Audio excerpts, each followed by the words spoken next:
Wait a minute, what am I doing? Two men and a what? Two friends from film school, one who graduated, one who did, and they decided to make a podcast. Okay, this has never been done before, right? Okay. This is Matthew and Harrison's Two Men in a Movie. It's not what it sounds like. So I've been watching a lot of Love Island. Oh, trying to catch up. Just watching it. Amazing technical marvel. Yeah. There's only one part of the production side that I don't agree with. It's the music. Okay. Awful choices all around. Terribly placed. I've never heard one of these songs before in my life. I'm not sure who's singing them. Vic said it's H&M dressing room music, but from like a reality one step to the left. It's like this like dance pop that they must be like trying to save a lot of money or something. Yeah, I've only ever seen Love Island in passing, but yeah, I have no context of the show. Like, I know it's hot people on an island and they can't touch each other. That's the basic. No, they can touch each other. Okay, then what's the? Well, let me get to this technical part because that's the part you're gonna appreciate. Then I'll tell you the stuff that you don't care about. It has a 24-hour turnaround time. Like from filming, editing to release. Once date? they're done filming, it's out in 24 hours. Wow. Yeah. So okay, so each episode takes place over the course of a day? Yeah. And the only day they don't do is Wednesdays. But yeah, it's like that. It's like bam, bam, bam. Oh, it's a daily reality show? Except for Wednesdays. That's insane. That's insane. The host, who like they're doing real dirty because all the promotional like videos and pictures, she looks like a bad 60 who's had too much work done. I'm like, I feel like they could have got a hotter person for the hot person show. Saw her on video. She's gorgeous. And I'm like, is it the lighting? What are they doing? Holy, whatever they're doing is adding like 20 hard years to her. Turns out she's playing Roxy in Chicago. Oh, okay. Yeah, she came out and was talking about how amazed she is by how fast everything's done. Like in some shots, you can see where they're placing the cameras and mics, Yeah. and it's so smart. Like it's there, but like I'm looking for it, so I'm seeing it. I'm not sure if you'd see it if you're not looking for it. I'm like, this is like a really well thought out production. So Love Island is, and I don't know how you win. Okay, so be the top couple, but from what I can tell, because I'm like 3 episodes to like the middle of the season, I decided not to catch up. I just watched some people describe earlier things. You're in a couple with someone.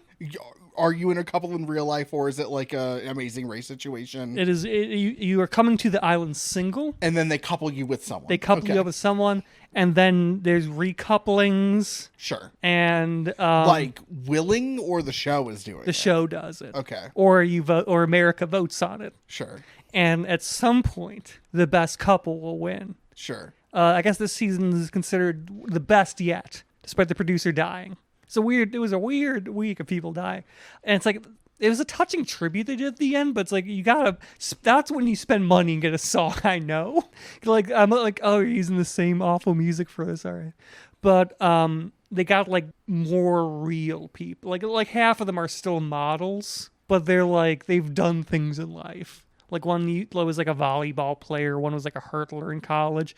3 of them are nurses. One's a DJ / handyman. So like they're more, and like I found myself surprised because I expected to go in and just hate every single person there. Okay. Which like is an enjoyment in its own. But like I like most of the people and they're really weirdly supportive of me. I was expecting more like rivalry. Yeah, but like they're all.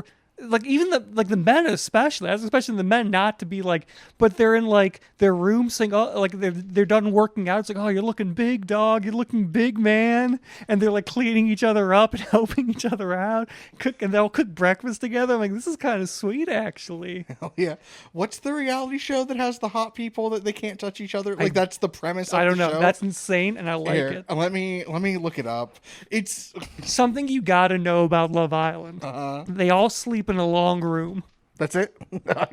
There's queen bed, and they all just, and this leads to, so I think the best couple, and they're not going to do this because it's all straight couples, but it should be Zach and Bryce. Okay, Too Hot to Handle is the That's show. a good name. I like that. That's a good name. But Zach and Bryce are the actual best romance. Zach is, they have people called bombshells, which are hot people they bring in throughout. And he's one of the bombshells. He's the brother of a former contestant. Okay. And they don't really have like access to social media on the island. But so their brother has been like, I'm aware of all of them. You guys are sending me so many memes about my brother and this other guy. I'm aware. I support them. I didn't know you could be in more than one relationship because they are. Everything else is happening. Sure. All this drama, up and downs, people not really working together, people kind of like fighting to make it work. Zach and Bryce. So the long bedroom, this one couple's fucking. Bryce sits up, looks surprised, doesn't turn to look at the girl next to him, turns to look at Zach. At one point, Zach and Bryce are in a bed together, talking. Yeah. And Bryce's couple partner has to tell Zach to get out of the bed. In the background shots, they're always hanging out.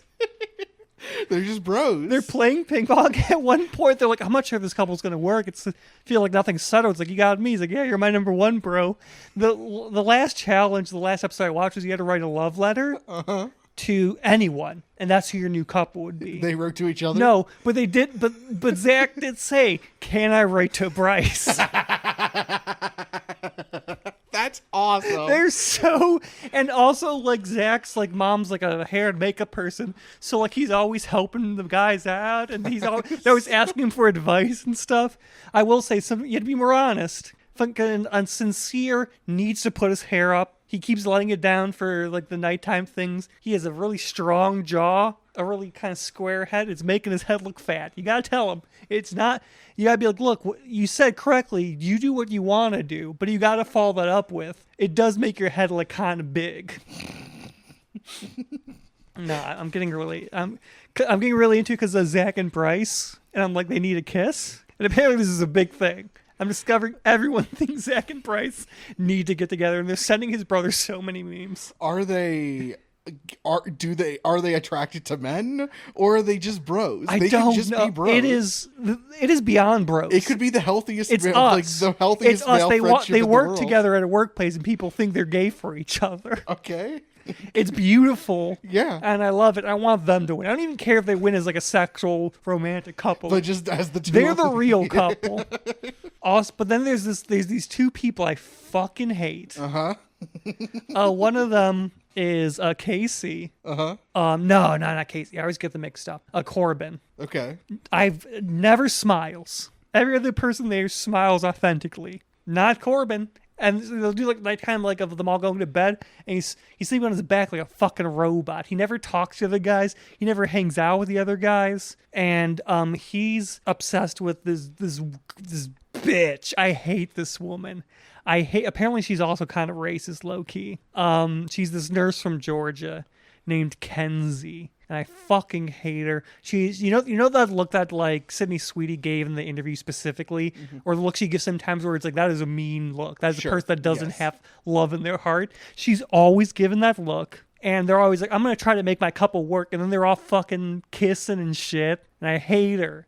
And she's just a fucking bitch. And I hope that I can vote to put them on a boat that goes out in the ocean and a whale eats them. I fucking hate him so much. Every time she shows up, I'm like, fuck you. I hate you, Kenzie. They did the love letter challenge, and like 5 people back to back to back to back to back, right? Were all like writing it to their couple. Yeah. And there's very sweet. It's very sweet letters, actually. I don't know why they didn't give them a clipboard. They just had like a flimsy piece of paper and a marker, and they're like trying to find places to write it because they're like sitting in the lounging areas, which are really comfortable to lounge about in a tropical setting. But they're like trying to figure out how to like give them a fucking clipboard or like a notepad. What are you doing? This show isn't lacking for money. so like they're trying to like get pillows around, but they're all like really sweet. Like the one guy who's in Portugal, like wrote part of it in Portuguese and was telling them what it means. And then nice. in her letter, she wrote something in Portuguese to him because she's been learning some. Aww. And it's all really sweet. And it's really clear that my favorite woman, Ania, who is the most capable, intelligent person there, is by far the most literate. Because her letter was the best written, and she had the easiest time reading the letter given to her. Everyone else like struggling to read the list, either because emotional or just like they're not used to reading things out loud. And she's like, bam, bam, just read it out loud like she's a fucking audiobook person. Well, what does Ania do for a living? Is she a nurse? I think she's a model. Okay. She's the volleyball champion. Oh, okay. And then the whole time you can see in the background, like they're all like clapping or being like, "Aw." And then every time it cuts to Kenzie, she's looking more and more upset. I'm like, she did not write to her couple person, and she didn't. She wrote to that fucking bitch, Corbin, and he wrote to her. It's fucked up.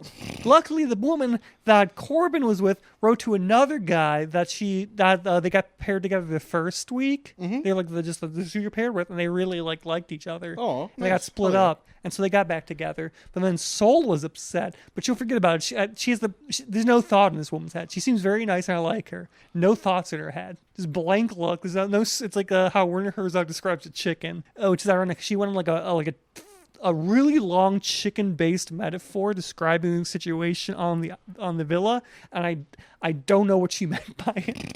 But then she got paired up because they're the last two. She got paired up with Caleb, who had been having troubles because he's like, I'm trying to like make this work with Kenzie, but she keeps going to fuck around with Corbin, and everyone knows they're over there in the corner, fucking like clearly like they're not kissing, but they're getting ready to, and like the women are like, what is she doing? That's so rude. And it cuts to all the men making breakfast, and they're like, hey man, fuck her, dude, you know? If she's gonna be like that, you deserve better. They're gonna pair you with someone better. You're a good guy. Oh, I love Bros being supportive. And then one of them the next day was like, I want to make heart pancakes. And it's like we should all make heart pancakes. Hell yeah, brother. And then fucking Corbin made a heart pancake for fucking Kenzie and brought it into the woman's changing room and gave it to her in front of all the women. The women were like, what the fuck was that? I hate her. Okay. I hate her so much. No, the bros are always just hanging out, talking about, like, you're looking really big today, bro. Thanks, bro. I love you, bro. We're all just chilling out, bro. Love Island will occasionally play on one of the TVs at one of the open mics I go to on Tuesdays. Because there's a comedian in it, probably. No, I mean, maybe. But it's just every once in a while. It's every couple weeks I'll catch, like, an episode. The narrator is a Scottish comedian. Who is he? He's not like... You're going to make me look him up. I've never heard of him having a special. Things I know he does. He has a podcast with his wife about true crime. Hell yeah. He does Love Island. Oh, Ian Sterling. Yeah. There's a lot of his this occasionally a steady bit of his is that they will not let him on Love Island. They have restraining orders against him from stepping on the villa, and he does not do well romantically. And it's like, this guy's married to like a really hot woman, and they have a really nice relationship. That's good. That's good. He's really good at like roasting these models though. Mm-hmm. Because, like, they're models, you know, it's like Zoolander isn't truth, but there's some truth to Zoolander, you know? And he was talking about how they're going to start doing they're going to start doing a news segment for the villa. Mm-hmm. He's like cutting out to our weather correspondent, and it cuts to one, because it's raining. Which I didn't conceive of it. I guess it does happen, but I'm like, But it cuts to the guy, and he just goes like, it's fucking raining and shit. To piggyback a little bit to Too Love to Handle, I just saw the Wikipedia, and this is from Wikipedia, so judge however you want. It's based off of a Seinfeld episode called The Contest, where they, like, all of the dudes see how long they can go without masturbating. Yeah. And so they took that and then turned it into the reality show of let's have the hottest people in the world on this island, but they can't touch each other. So technically speaking, if it's not, I don't know if it's credited. If it's credited, then Jerry Seinfeld and Larry David gets he's royalties. A piece of shit. They should have got Jerry Seinfeld as the host. That'd have been real funny. Nah, they should have got Larry David. You're allowed to fucking Love Island. After Zach, he didn't get to take Bryce with him. But after Zach came out of the hideaway, all the men's were like, "Hey, how you feel?" And he's like, "What do you do? What do you do?" And he went, "Huh?" And they went, bro. He's like, emptying out. What? They literally shout. One of them yelled, emptying out. And they're all high-fiving and stuff. And he's like, so what did he do? He's like, I don't know, like everything. They're like, oh, you did anal? And he's like, no. He's like, well, then you didn't fucking do everything. Fucking rocks. The show rocks. It fucks so hard. Yeah, sure. I don't. Listen, I'm a supportive bro. Generally, I don't want to know the details of my friends' sexual endeavors. I don't. The fact that I know that they have them or know who the people involved, fine. I don't want to know the acts that they committed. Yeah, that's what I always want to know. You should be texting me every time you have sex. A little summary, like you do with the podcast episodes. I want the same style. No, I'm not gonna text you. Like, Probably the best sex this month. Cameron asked me. I'm pretty sure after I kicked him out of the Red Roof Inn over there. I may have asked. I may, if that, just so you're aware, if I were Cameron in that situation, afterwards I may have asked, like, so did you have fun? After I And then drunk, past that, I would not. after I drunkly slurred, "Here's $50.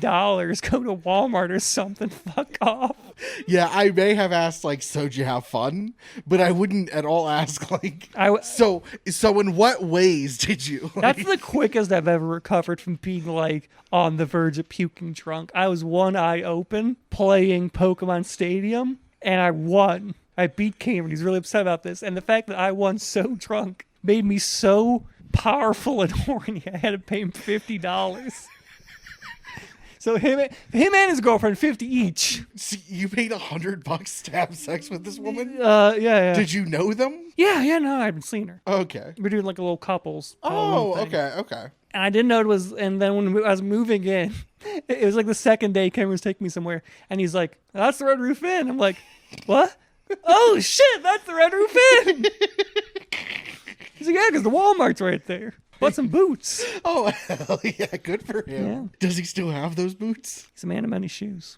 Welcome to the Two Men in a Movie podcast, where each week one man shows another man a movie he can't believe he hasn't seen. As always, I'm paying your friend $50 to fuck off so you can do anal with your girl in the Red Roof Inn on Halloween night. Host Matthew Olachek, joined as always by my getting ready to send me sex dates co-host and co-husband Harrison Poole. No, I'm not. I'm really excited for them. I will not be sending you sex updates. I want sex. They call them sex dates.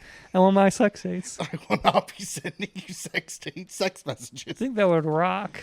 I think I'd really enjoy that. Do any of your other friends send you sex updates? I could ask Steve to. Not a lot of my friends are having sex. So the ones that do, I know. Yeah, they'll usually tell me. And I think it's more because the ones that are having, the vast majority of them are just having hookups, so they'll tell me about how the hookups went. Sure, yeah, but like you don't, hypothetically, you don't know the other person involved in that No. hookup, so it's a stranger. You know Geneva. Yeah. I wanna know how you- I'm incriminating. I want to know how you're treating her. who you know. I want to know how you're treating her. Fine. Yeah, Steve. Steve, tell me how, every time we I date me. don't.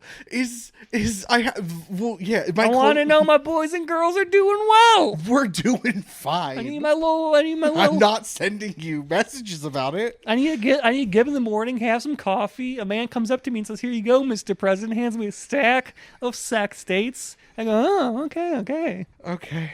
Harrison got slobbered on naughty style. Okay. She slonked him. The fuck does that mean? It's a really antiquated term which means to eat greedily.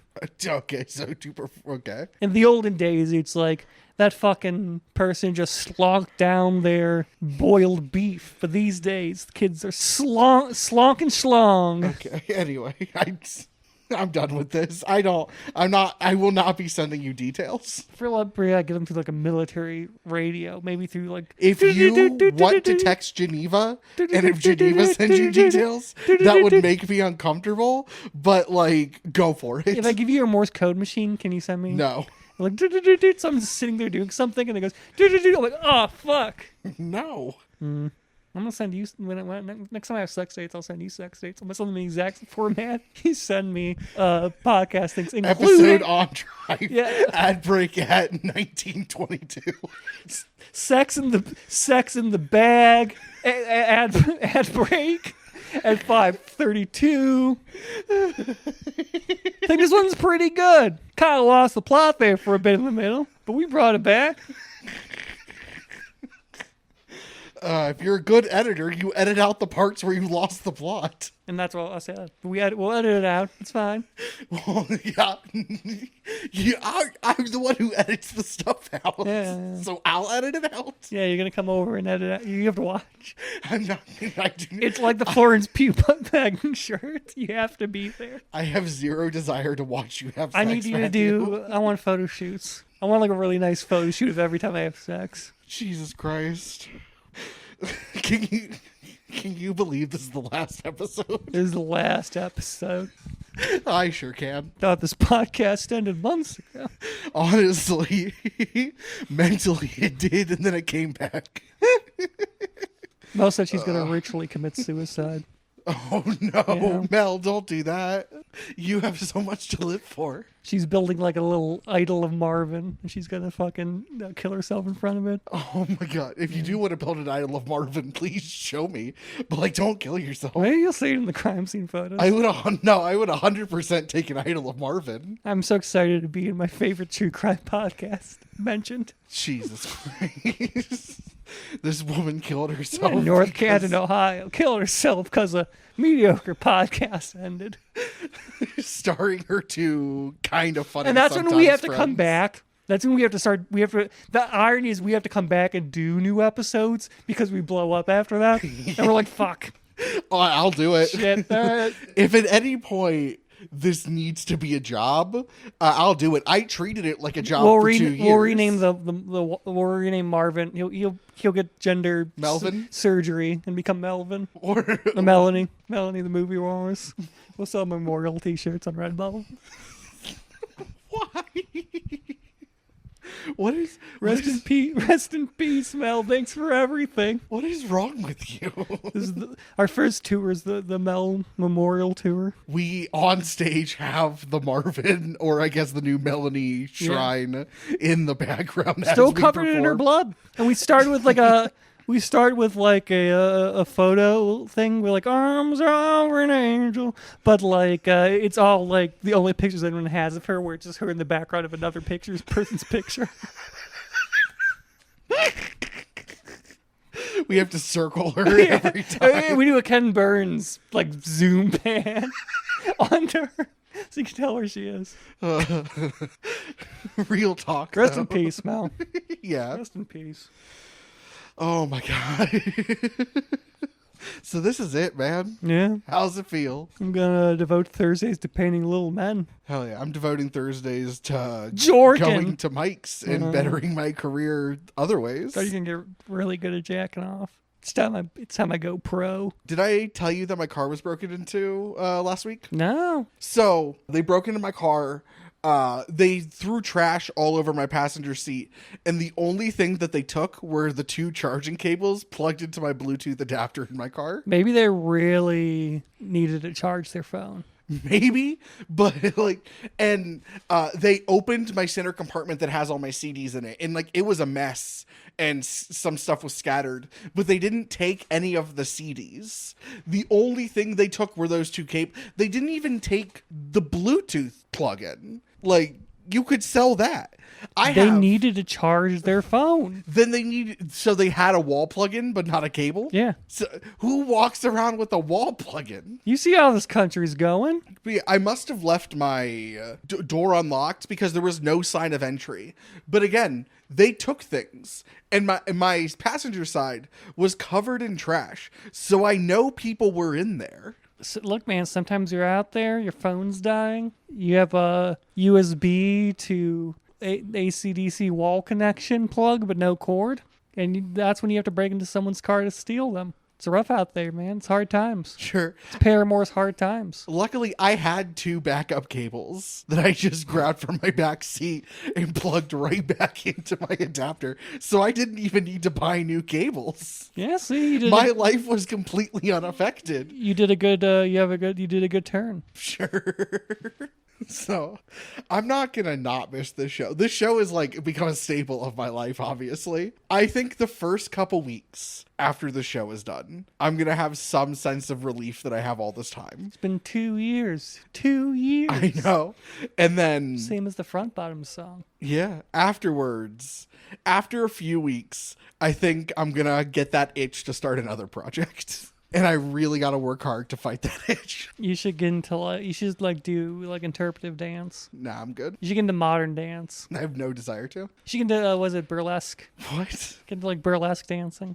Okay. I burlesque dance? Yeah. Okay. Well, you're going to play the fucking the honky tonk organ? What else are you going to do? I have the children's book I'm trying to write. I have the other podcast. I have stand up. You have two outcomes to your life. Either you become the euchre king or one of the porn gentlemen of the Midwest. These are your two life paths that lie before you. Or I could work a full-time or part-time job and make an okay living doing some level of stand-up professionally. Nah, how's that going to happen? It's one or the other, I think. You have a good ending and a bad ending. So the porn is the good ending? Yeah. Yeah, you're doing great. That's the neutral ending. I don't care about ending up in porn. It's not like whatever. It's not like the thing I want to do. It's a great end. That's a good ending. You got a nice steady income. You got a bunch of cows. I start talking like Benoit Blanc. Yeah, Foghorn Leghorn. We're going around dressed in white suits with white Stensons Ooh, okay. I don't and canes, know if I like. big mustaches. Sure, I like that. I don't know if I like the aesthetic of two men walking around in pure white suits with cowboy hats. And like vests, so we have like pocket watches. Can they be generally colored? I mean the vests, yeah. Okay, sure. But the suits are white, and we're like tipping our hats. Or you're in a Red Roof Inn in like Florida after the euchre world champion, sprawled on the floor in vomit and liquor, saying your last words, Geneva, and then dying, and then like your hand hits the ground, and like the Ace of Spades falls out of it. I or thought it was the something. Queen of Hearts. The Queen of Hearts. You're right. The Queen of Hearts falls out. So, why can't I get a happy ending? You do. That's the porn ending. That's not the one I. Okay, why can't I? Anyway. That's when you live with Geneva in a nice big house with a beautiful yard in the country. And Geneva's like, Harrison, it's time to go feed the cows. And you're like, oh, John Brown gets mighty hungry in the morning. Are there any other bits that we're missing? Any other major bits we've done on this show that you want to bring back? I don't remember what we do on the show generally, so not really. I'm memory dump as soon as we finish recording. Cool. I only remember the true factual end states of Harrison Poole, such as the Euchre King and now the Porn Gentleman. There are worse outcomes, I guess. Because my outcomes are either the other Porn Gentleman or the Euchre King's manager. You stand to make some money when I die, though. I'm going to make I'm gonna make a lot of money when you're alive. I'm gonna make even more when you're dead. You're gonna sell the rights to my entire story immediately? Yeah, immediately. I'm selling memorial merch. Talking like decks, memorial decks of cards. Making a whole thing of it. We have a big public viewing. I'm gonna sell merch at it. You're insane. Okay. We're gonna bury you in a coffin that looks like a box of cards. You slide. Yeah, we slide you in. And then you shut. Yeah. And you gotta tape Gotta tape it shut. tape it shut, or just like the giant Harris sticker. Then we just Lower we lower you to the ground. As like a woman's playing an organ in a children's choir's like, you gotta know when to hold 'em, know when to fold 'em. It's a beautiful funeral is what they'll say. So I brought the movie this week. You brought the movie this week. I'm so happy. I love this movie. My favorite crime movie. Yeah? He should be in jail at the end of this movie. Yeah, yes, 100%, absolutely. But no one pressed charges. It's wild. He's the protagonist. I want to remake School of Rock. Not remake. Reinterpret. Because remake sounds like I'm trying to like replace it. Yeah. I'm not. This is School of Rock. I'm remaking the plot, but it's a companion piece where it's pretty much the same movie, but it's filmed as a horror movie. Like the movie where the guy kidnaps the girl Any of them. Yeah, it's gonna be like that. It's gonna be like a white phone, a black phone-esque thing. So, starring Jack Black, giving one of the best performances of his career, giving one of the best performances of anyone's career, in what is a diamond-tight, genuine masterpiece that I truly, unironically believe should be viewed in the Pantheon. Can I say a hot take? Sure. I think Gilligan's Island's better. Okay. I mean, you're allowed to, like, have that opinion. Same era, right? Yeah, it's the same era, Jack Black. Broadly speaking, I think. Gilligan's Island? Jack Black is, there's the Not Gilligan's Island. Gulliver's Travels Yeah. is almost 15 years after this movie. Oh, well, yeah, I like that one better. That's fair. I like that one a fair bit. We're watching it later in the year for my other podcast because it's the same director as Detective Pikachu. It's Rob Letterman. I think he was a really good choice for a modern reinterpretation of it. Yeah. No. Jack Black stars as Dewey Finn, giving Child napper. who's a musician, a struggling musician who pretends to be his roommate to be the substitute teacher at a prep school.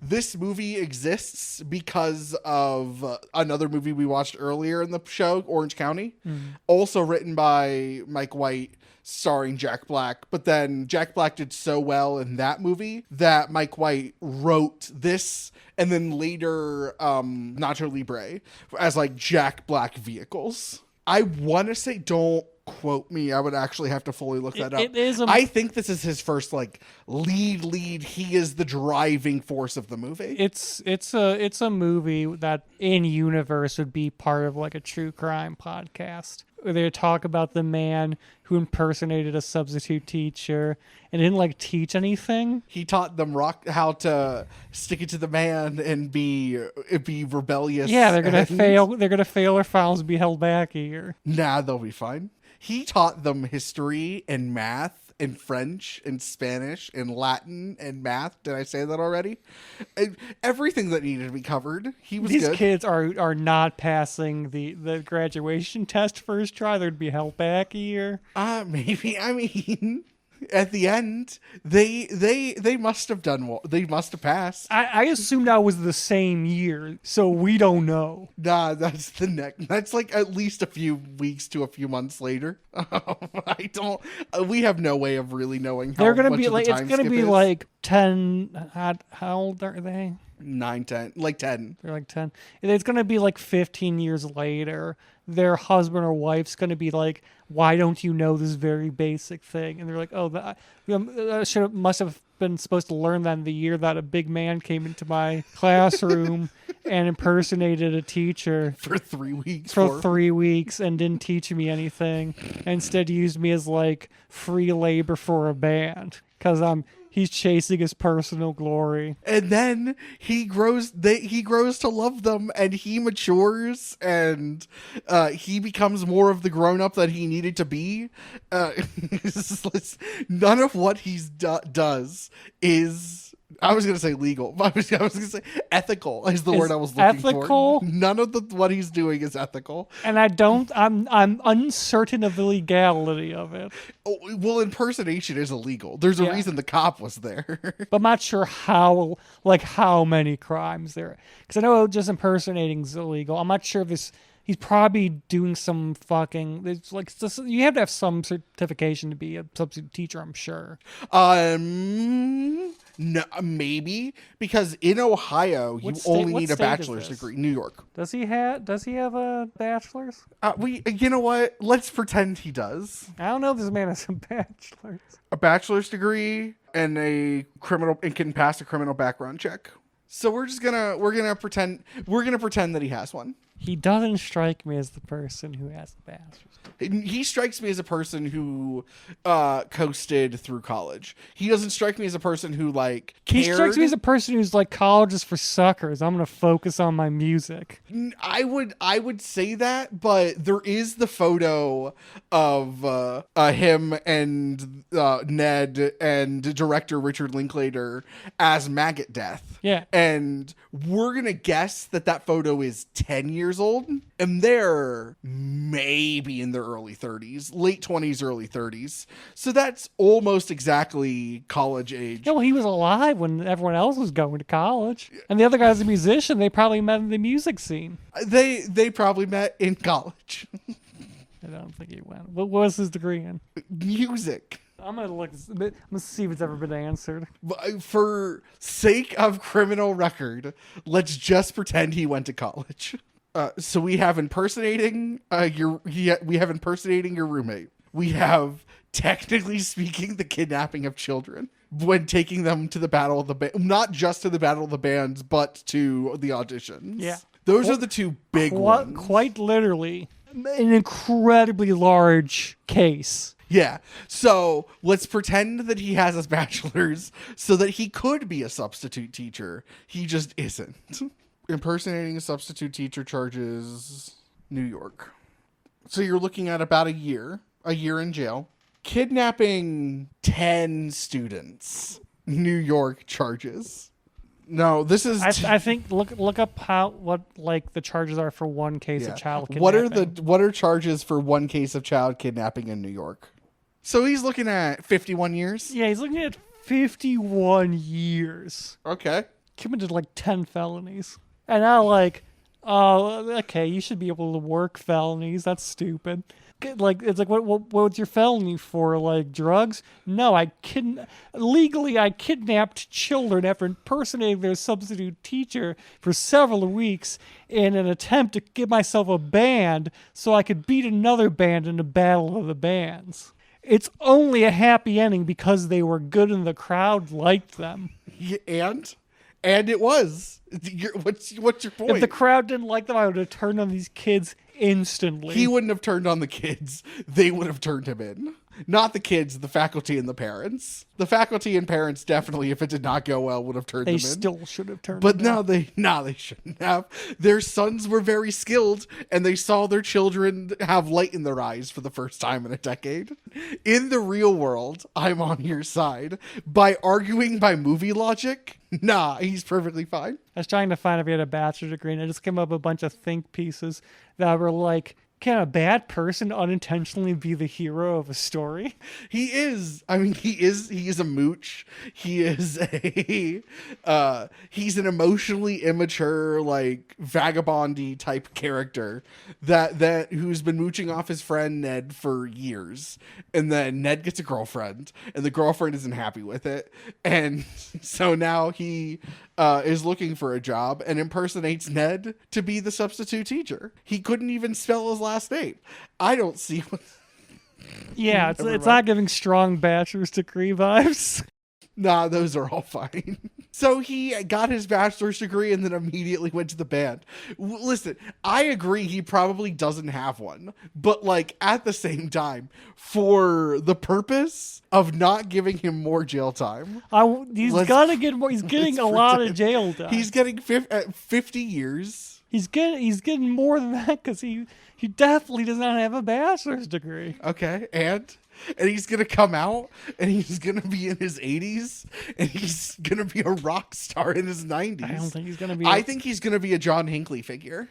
I think he's going to be a folk hero. No, I think he gets out of prison at like 85 and he's like, I'm going to be a folk hero. And no one cares. No, I think... And he ends up dead in a motel somewhere. No, I think he starts writing songs in prison and releasing them. And nothing happens because he's been releasing music. He's not been releasing music that we know of. He's been writing and playing music. Yeah. I guess he's not releasing because no one's picking it up. Okay.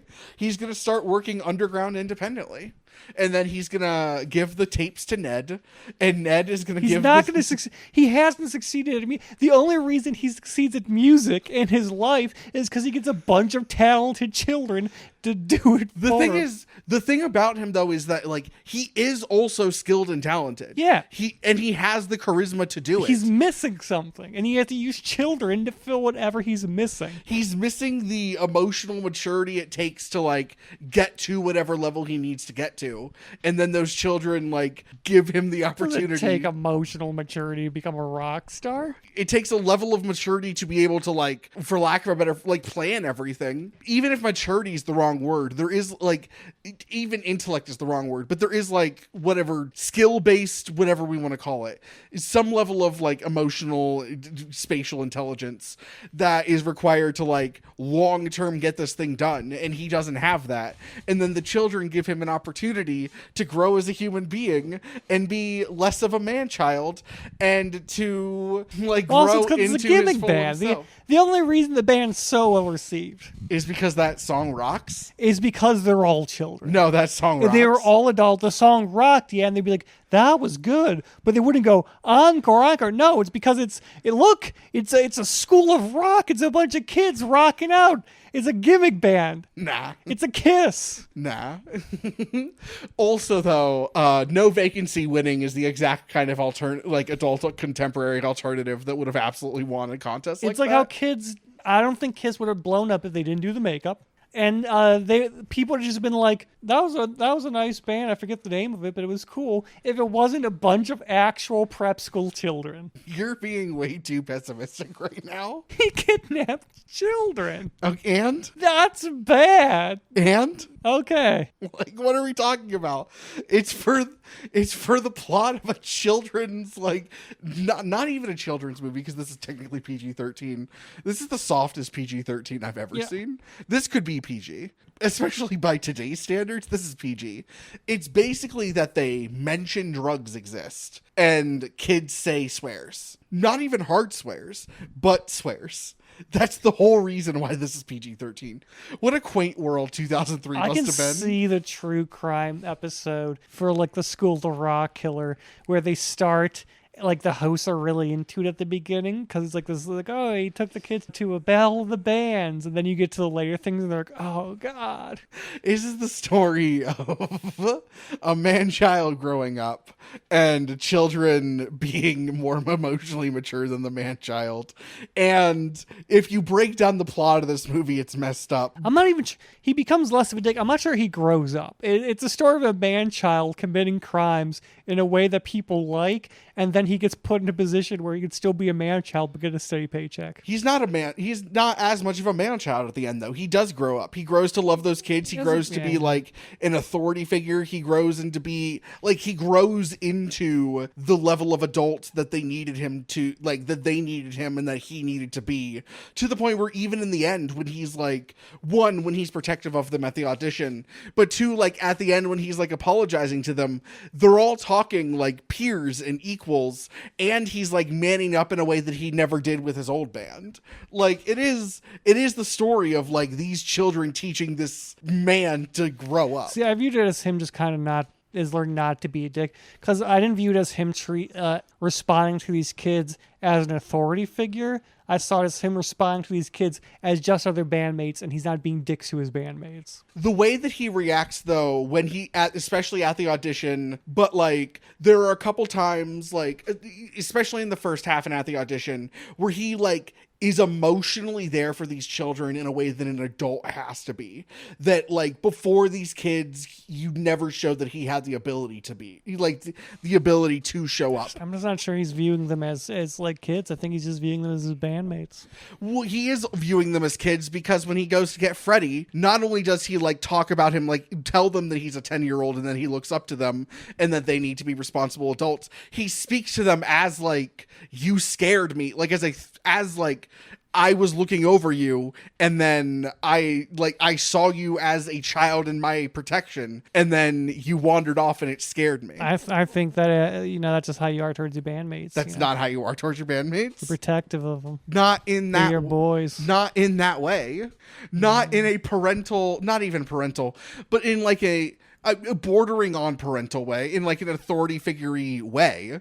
That's not how you are towards your bandmates. It's like how like an actor's, like a group of actors, like one becomes the leader in a band, one becomes the dad. No, that's not how that works. But no, he's not viewing them as band members. He's viewing them as their teacher and as their authority figure. It's literally translated in his performance that it's like more emotional than I'm viewing you as a peer. It's I'm viewing you as like a person who I had protection over and I was failing to protect you in a way that he wouldn't have cared about in the beginning of the movie. Anyway, yeah, this is like diamond type pacing. It's all of these children give stellar performances. Jack Black and Joan Cusack are the two like crowning achievements of this movie, which makes sense to the two lead adults. But like for a movie that relies so heavily on child acting, for none of them to drop the ball is incredible to me. And the fact that this is like Richard Linklater's not his only like studio movie, but this is his biggest movie, and it's his only like, I guess you can call it studio. It's not his only studio movie, but it's the only movie like of this level that he makes, that he's an indie guy working in this like mid-budget studio space, and you can feel like his independent sensibility, especially in the visual storytelling and the way it's edited, that like this movie is shot and edited in many ways like Dazed and Confused is, or like any of his other independent movies, but it's on a $30 million budget. There's two shots there's so many shots, but there are like two moments in particular that I just want to like point out the filmmaking. And it's when Jack Black is performing his song for the class for the first time, that is a 2-minute uncut, like moving shot that in no way does the movie indicate to you that it's like a oneer, that if you didn't notice that it was one take, you wouldn't notice it. But the fact that you do notice it is like, oh, everyone in this moment had to be locked in this entire time, and it's just like really deceptively well made. And the big montage where it's the simplest shit of like two shots of a chalkboard superimposed on each other, like with halfway opacity, like shot and then cutting to various Ramones and Clash footage and him teaching. Like that's such I could make that. Like I watch that now and I'm like, I know exactly how they made that. I could make that. But it's also so it's so simple, but at the same time, like I wouldn't think to do it that way. Like you in your head, you would want to overcomplicate it. And the fact that he doesn't is just like shows some level of like, this is a man who's used to working on a smaller scale, being given a larger scale, but still treating it like it's a smaller scale project in a way that I find really, I hate interesting, but like really impactful, I guess is the word I'm looking for. Like those two scenes specifically. I mean, I've talked about Jack Black's performance so much about this movie. This is one of he should have been nominated for an Oscar for this movie. Genuinely, this is like a phenomenal performance. There's the way that he can switch between being like a human cartoon character to a genuine emotional human being on a dime.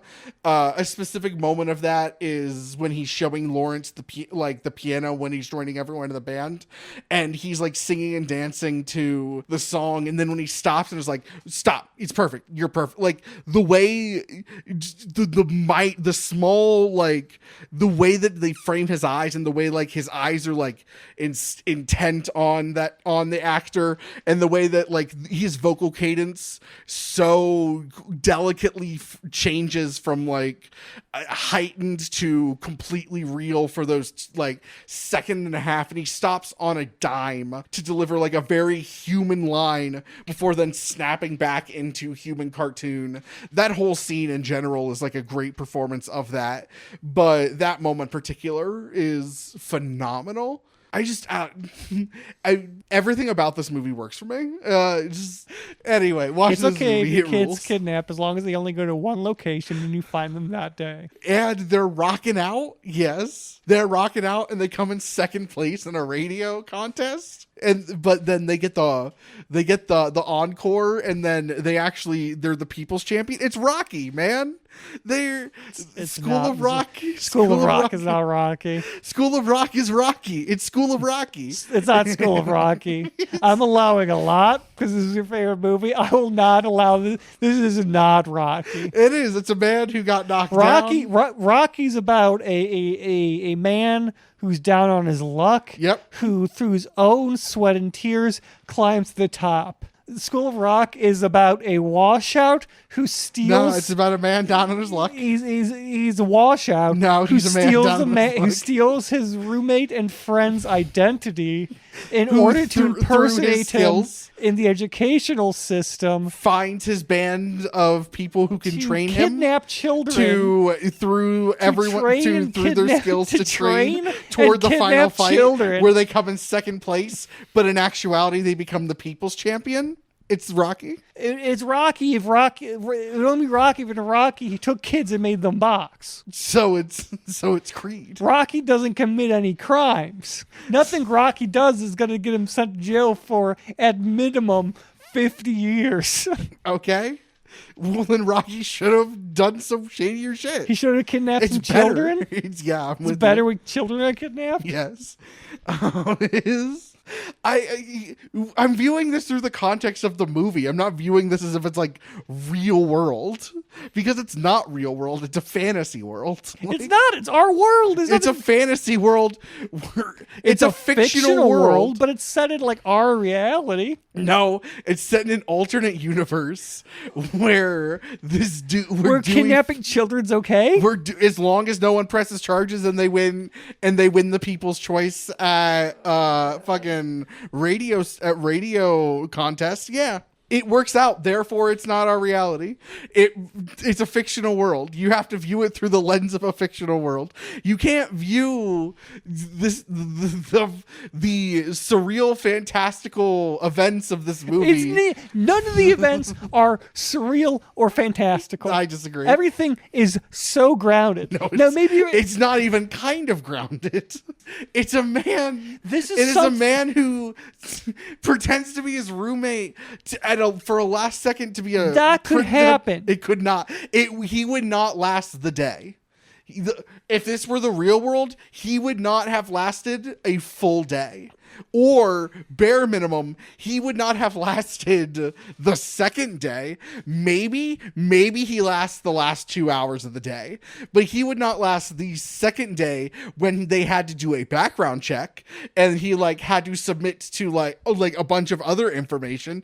He had to give them ID and social security and shit that he doesn't have. None of that would I think they work. already had it on file because it's his roommates. They had his name. They don't have his roommates social security. They and also have his shit. roommate's name, so when they run the background check, it's going to hit his roommate. But if he has to go through their checking, and so he has to give a matching social security, if they have his social security, that he has to give the matching information that he doesn't know. Yeah, his roommate's sleeping and he goes into his room and takes his social security number.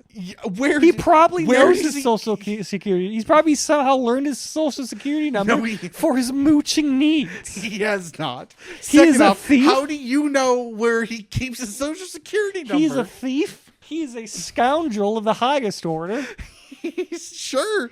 In the real world, absolutely. I do not doubt Dewey's ability to commit fraud. He's not going to last the second day. He doesn't. There is not a world where he actually knows Ned's social security. There is not a world where he knows where Ned keeps his social security. I think he knows it. If we're gonna be he has a bachelor's, he knows the social security number. No, that's not the same thing. He uses it to apply for loans to get equipment. He gets whatever money he can through gigs and then sells equipment to get other equipment. That's shown in the movie. That is information we do know. Well, that's when how he makes his money. That's when he needs to pay back his roommate a large sum very quickly, and he can't take out a loan in his roommate's name and give him the money from the loan that his roommate then has to repay. This is a unique situation for him. Where before he could just take out a loan in his roommate's name and buy a guitar. This time he's in fact paying his roommate. He cannot do his old tricks.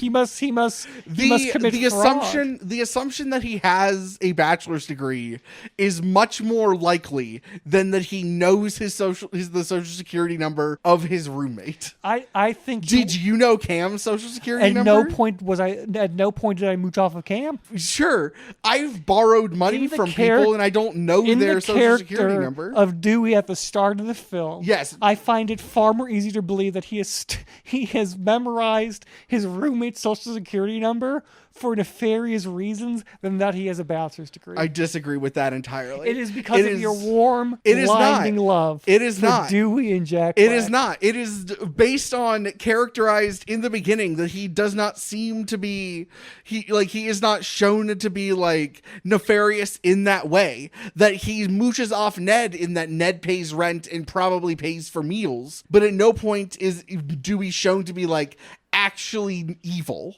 And it is far more likely that he has a bachelor's degree in a time when like you just have a bachelor's degree. I look at most people and whether or not I think they have a bachelor's degree, I don't care. But like, sure, I'm going to probably guess they do just because they probably do. Like, that is far more likely than I have mooched off my friend for rent. Not only that, I have taken out loans in his name. It happens all the time. Okay. People are constantly stealing social security numbers. Okay. But that's not shown to be within the realm of the character. That's not shown to be within like the character's, I don't even know what the word I'm looking for is, but like scope, I guess. Anyway. It's Rocky. That's the whole point of this. Rocky. Yeah, it is. It's a man down in his luck who uses his unique set of skills to grow as a person and as a careerman within their specific field to become in second place in a great contest, but win the People's Choice, and in the end build a career off being the People's Choice. He's gonna build a career off of making license plates in jail. No, he's not. He literally at the end, we know where he ends up. Is he and Ned are teaching, like, they're teaching after school music lessons. I think he's just waiting for the court date. That's not what's happening. Anyway, okay, I'm done. Look, I really like the movie. The man is a scoundrel and a criminal. We're okay, but you're viewing it through the context of a real world. You're not viewing it with the context of the logic of the movie. The logic of the movie is he gets away with it. Therefore, he would get away with it within the context of the movie. Anyway, just watch it. The movie rules. I love it a lot. I don't know what else to say. Thank you guys for listening, I guess. Do you have any final thoughts other than that he's a scoundrel and a criminal and he's going to jail? Do you have any any last words you want to say to our listeners, Mel? Sarah Silverman, yowza. Yeah, she's fine. Yeah. Sarah, I don't like Sarah Silverman as an actress generally. I just don't generally like the choices she makes. And I really like her in this movie. And I think it's because she like... Is it because she's Jewish? No. I don't know. I just don't generally like the choices she makes as an actor. But I think it's because like she is giving a heightened performance in a way that Dewey is giving a heightened performance, and that they are opposites. They are like foils to each other in Ned's life, and that you see. So she's only in like 3 scenes, that she doesn't overstay. Like she doesn't overstay her welcome, or that character doesn't overstay her welcome. No, yeah, I think Sarah Silverman's funny. I think Sarah Silverman as a stand-up, like I enjoy her stand-up.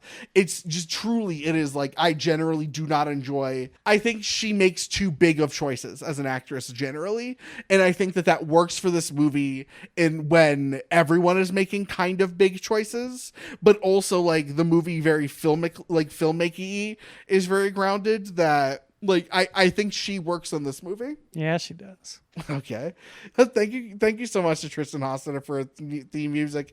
Thank you guys for listening to this in general, this nonsense, all 2 of you, Mel and Joe. Thank you guys so much for listening. Occasionally Philip. I don't know if you're gonna hear this one. This has been a journey. I'm really happy I'm really happy to have gone on it no matter how many times I wanted to quit. You can't tune in next. Well, I mean, you can tune in next week and listen to old episodes, but you can't tune in next week to listen to anything new.